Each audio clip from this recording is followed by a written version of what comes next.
Bwana, huko Cairo Misri mambo yanazidi kuwa magumu kinoma mara baada ya mchezo wa dabi baina ya Al Ahly na Zamalek. Al Ahly wao wamekataa kuikichapa katika mchezo huo. Sababu kubwa wanasema kwamba wanataka maamuzi aweze kutoka nje ya ligi hiyo, lakini Zamalek ni kama Yanga tu kwa upande wao. Wao wanakwambia wana shida, watatokea uwanjani kwa ajili ya kuweza kuikabili katika mchezo huo ambao unatarajiwa kufanyika hivi karibuni. Maamuzi ya Al Ahly yanakuja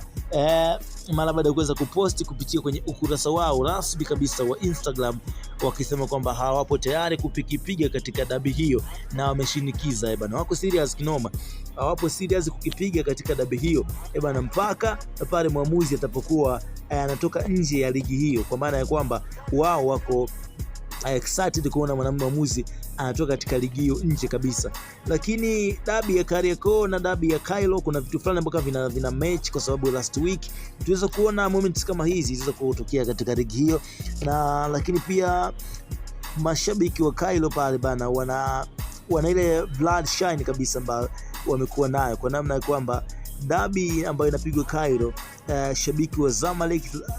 na shabiki wa Al Ahly hawaongei kabisa, yani hakuna relation yote ambayo inakuwa inahusiana na wao kwenye mchezo huu. So Al Ahly wameweza kugomea mchezo hata kabisa kushiriki katika mchezo huo kutokana na kukosekana kwa refa ambaye ataweza kuongoza katika mchezo huo. Kwa huku kwetu bana, tuweza kuona maana baada ya kuweza kutangazwa